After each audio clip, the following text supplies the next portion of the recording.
வணக்கம் எல்லாருக்கும்.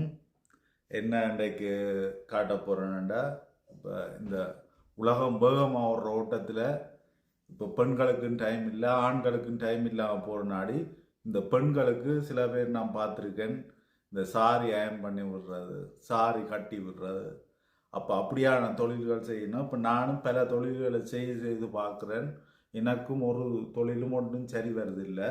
நான் இப்போ என்னென்றால் சேரம் எப்படி அயம் பண்ணுறது, சேரம் எப்படி வரும், எப்படி அதை பொருட்கள் அயம் பண்ணி எப்படி கொடுக்கலாம்ன்றதான் என்னோட இப்போ ஒரு ஐடியா ஒன்று தொடங்கியிருக்கேன். அதை பாருங்க. எப்படி சேரம் இப்படி குமிஞ்சிருக்கும், இப்படி சில பேர்ட்ட சேரம் இப்படி பறந்து கிடக்கும். சில பேர் பார்த்தீங்கன்னா இப்படியே கலாட்டி விட்டுட்டு சில பேர் சேரத்தை இப்படியும் போடுவீங்க, சேரத்தை இப்படியும் கட்டுவினோம். இன்னும் முக்கியமான ஒரு விஷயம், 80-90 வாழ்ந்தாக்கள் இப்போ சாப்பிட்டுட்டு சில பேர் சேரத்தை இப்படியும் நெஞ்சில கட்டி கொண்டுதான் திரிவினோம். இப்ப இப்படியான விஷயங்கள் செய்ய ஆண்களுக்கும் டைம் இல்லாம தான் இருக்கு. இப்ப நான் சேரத்தை எப்படி அயம் பண்ணி காட்டுறது, இந்த சாரியில் அயம் பண்ற மாதிரி சேரம் எப்படி அயம் பண்ணி காட்ட போறோம், அதான் காட்ட போறோம். தரம் எல்லாத்துக்கும் முதல் கிளவுஸ் போடணும். ஏன் சேரம் அயம் பண்ணக்க கிளவுஸ் போடுறோம்னா, இந்த சேரத்துல சில நேரம் கெட்ட கிருமிகளும் இருக்கும்.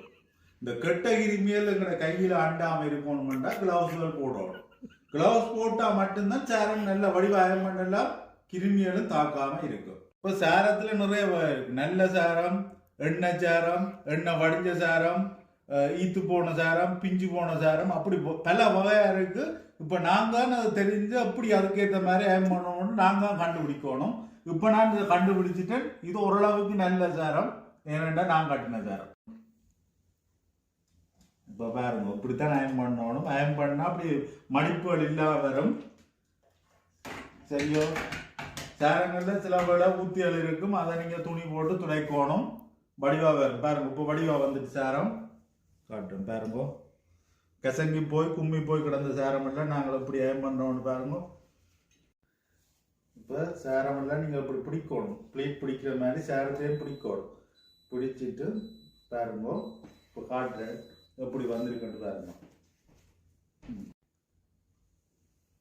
Look at this. Oh my god, சேரத்தை பாருங்க. என்ன வெள்ளையா இருந்தாலும் சேரம் எல்லாம் அயம் பண்ணோன்னா வடிவா வந்துடும். இப்படித்தான் சேரம் நீங்க இப்படி போடலாம், தோல்லையும் போடலாம், இந்த சேரத்தை இப்படியும் போடலாம். அயம் பண்ணி கட்டைக்கு பெண்களுக்கு ஒரு அழகு கிடைக்கும். அது மாதிரி சேரமும் கட்டி போட்டு